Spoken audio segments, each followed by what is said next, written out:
Ayan, lalapit tayo ha. Kasi gusto kong pakita sa inyo na makita nyo na nawawala yung gas-gas sa harap nyo mismo. Ayan o, gaya nyo ha. Ayan, may gas-gas ha. See?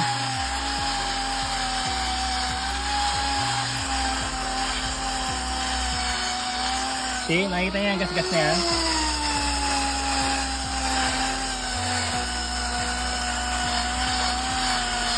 Yan. Ayan. Ayan, may gas-gas ha.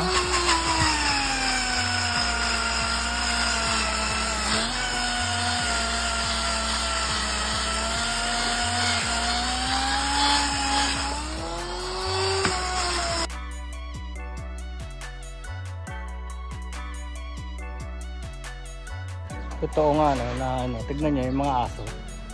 Kasi totoo niyan, talagang pagka malamig yung panahon, may pumapasok sa loob ng mga animalis na sa Amerika, mga squirrel. Dito sa amin mga pusa. Minsan pusa namin. Kahapon, ini-sniff nila yung kotse sa parking. Pusa pala namin nasa loob. Kaya pwede palang yung sa adventure namin, may pusa. Tapos, kaya pala totoo pala yan, dapat kakalampagin mo yung kotse. Pagka baka may animal sa loob, no? Pusa. So, yung adventure namin, sadly yun, may tinamaan pusa. Ang dumi talaga. Kasi nandun siya sa fan belt, yung pusa. So, hindi namin alam. Ngayon, nag-iingat na ako kasi kahapon, may ini-sniff tong mga dog. Itong mga wet sniffing dogs. Hindi bomb sniffing to. Ayan o. May sniff silang something. Kala ko daga. Pusa pala. Pusa pala namin. Nandito sa loob. Nandito. Dito sila nag-ano ng refuge. Bubuksan ko para makita nyo talaga kung saan eksakto sila nagpapahinga. Talagang kahapon ko lang talaga nakita na pwede pala talaga silang magiling. Dito, nandyan sila dyan. Sometimes here, pero madalas dito. Ngayon, dito sa may area na to, yung mga daga. Kasi minsan, ang dami nilang sinirang wire. Kaya lang itong mga daga, ang dami sinirang wire. Minsan ginamit ko, hindi na gumagana yung power lock. Hindi na gumagana yung speaker. Yung pala,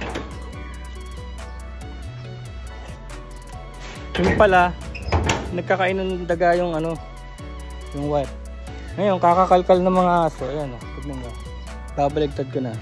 Kakakalkal ng mga aso na karoon ng scratches. Nakikita niyo yan? Oh.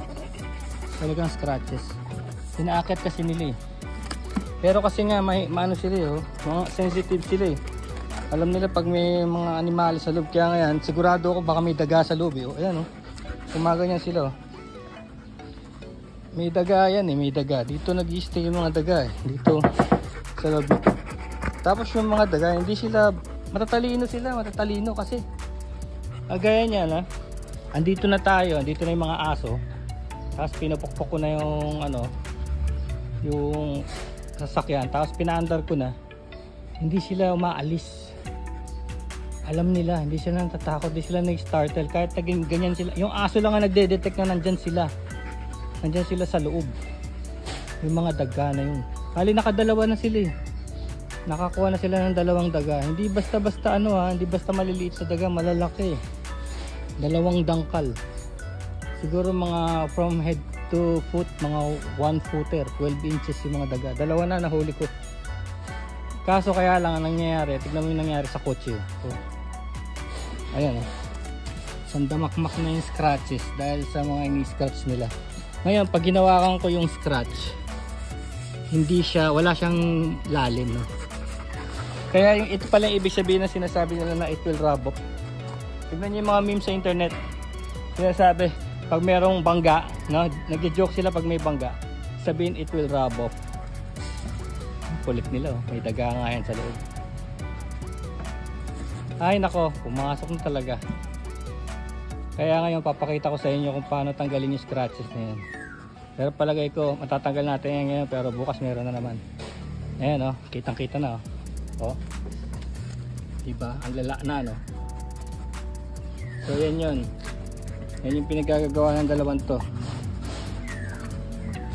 Wala ka magagawa pagka malakas ang pang sniff nila eh.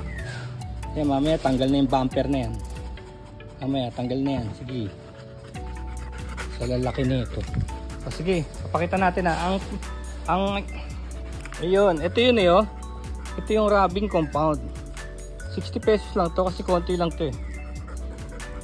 Ayan oh.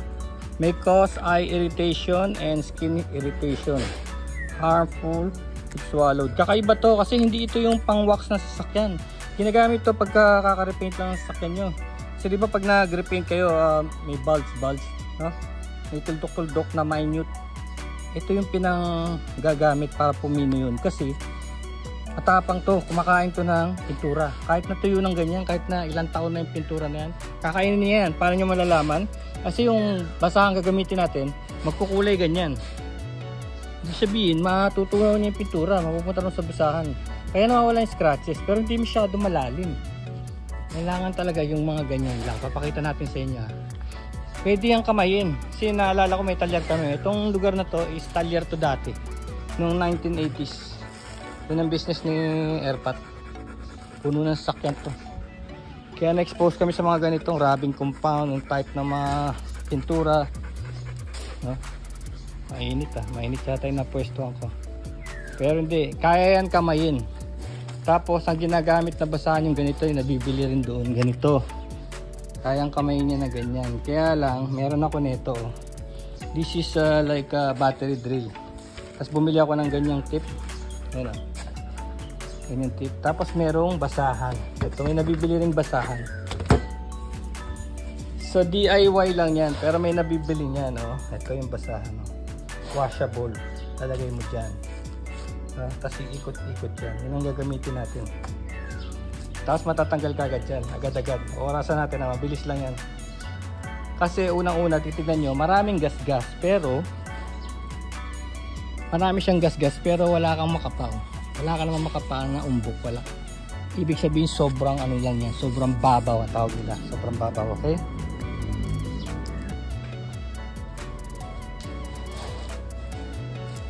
So ito is like water based.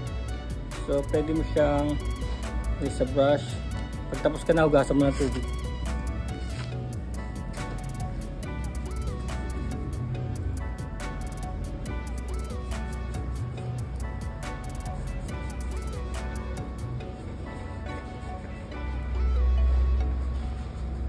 Ito na naman yung dalawa, nangaasar na naman.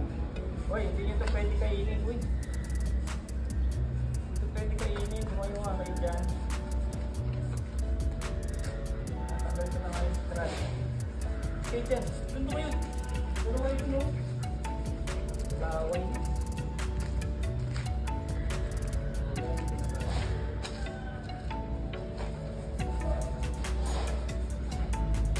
Pakita natin sa kanilang para nagaling yung mga sinigas nyo.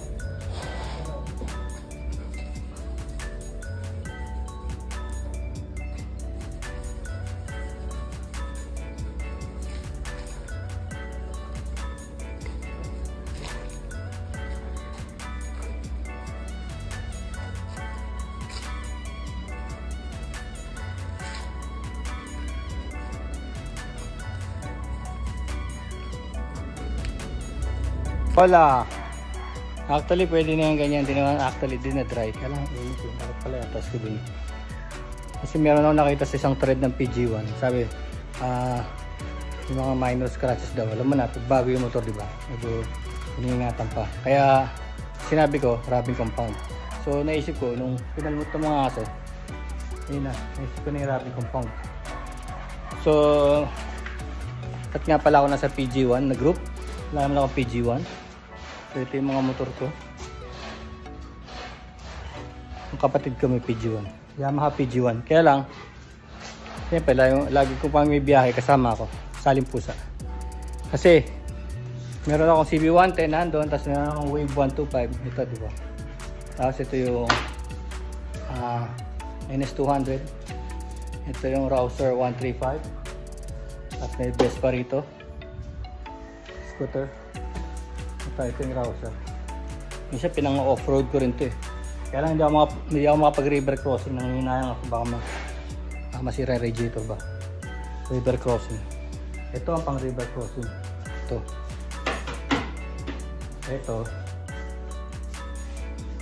pang show. Pagka yung motor power duhan, ginagamit ko yan. Ayun na, combine na natin na. Napakita ko sa inyo. I-ano na natin. Paikutin na.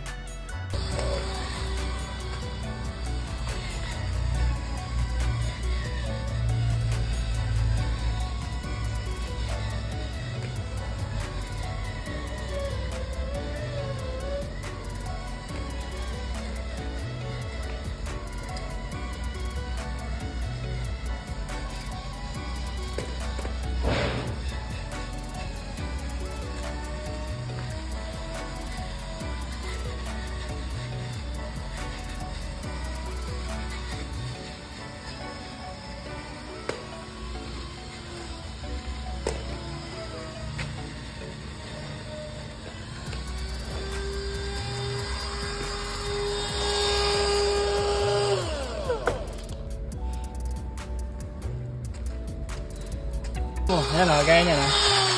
Ayan na, may gas-gas ha. See?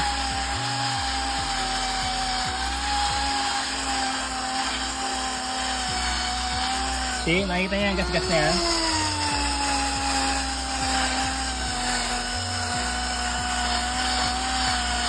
Gone. Ayan. Ayan, may gas-gas ha.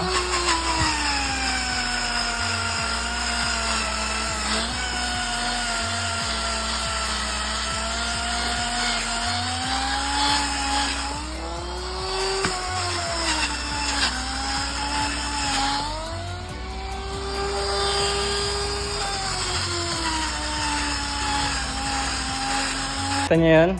Right before your eyes, tanggal yung gas-gas. Sandali lang, di ba? Sandali lang. Kaya yung rubbing compound, hindi yan ginagamit lagi. Kasi ubusin niya pintura mo. Ubusin niya. Yan ang problema sa rubbing compound. Kaya gagamitin mo lang yan kung handa ka nang mabawasan yung plate mo. Kasi minsan talaga ginagamit nila yan para mag-alba, sasali sa show. Talagang babalik dun sa original niyang ano eh, kulay mula nung pinagawa mo siya, pinapintura mo siya. Pero hindi siya talaga lagi ginagamit. Kita mo nga harmful sa balat, harmful sa mata, sa pag na-swallow, di ba? Hindi siya friendly sa ordinaryong tao, no? Kailangan yung marunong talaga. Pero hindi siya mabaho, hindi siya toxic. So, kita niyo naman tatapusin natin yan. Sandali lang. Hindi ako, minuto lang, di ba? Wala namang time lapse or anything. Talagang minuto lang, mabilis. Sige, tapusin ko. Naalala niyo yung meme sa internet na kalahati na nasasakyan wasak na wasak. Tapos sasabihin ng mga nagko-comment, don't worry, it will rub off. Yun. It will rub off. Kasi pagka maliliit na gas-gas, makukuha sa rubbing compound. Kaya it will rub off. Kaya ginagawa nilang joke. Ginagawa nilang joke yun. Pero actually, tignan nyo. Nawala na, sandali lang, 1 minute, 2 minutes. Kasi nakabilad ako, di ba? Kaya alam, makikita niyo yan sa mga edge. Dito yun, dito matapang yun. Sa mga gilid, lalabas yung layers ng mga pintura mo. Kaya, yun. It will rub off. So, tapusin ko lang yung banda ron,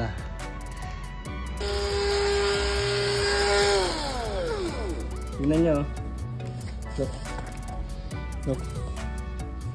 What color? What color? Same color as the car. Yeah. Yan nagpapatunay na nangangain siya ng pintura. Pero papakita ko sa inyo kung ano nangyari.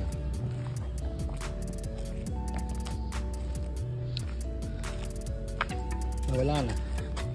Diba? Nawala na. Pero yung dentist na ipakita ko sa inyo na kumakain siya ng pintura. Pero hindi naman grabe, di ba? Tingnan niya naiba sa gumagamit ng gasolina ba? Gas. Tide gas. Na rin yung pintura. Yung first layer niya. Alis. Ayan nakikita nyo, meron pa rin dito, no? So, panis yan pagka kasi yung dito nawala na So, major attack nila dito. Diba? Major attack nila dito. Wala na. So yan. That's the rubbing compound for you. So yun na. Alam nyo na. Rubbing compound. Peace. It will rub off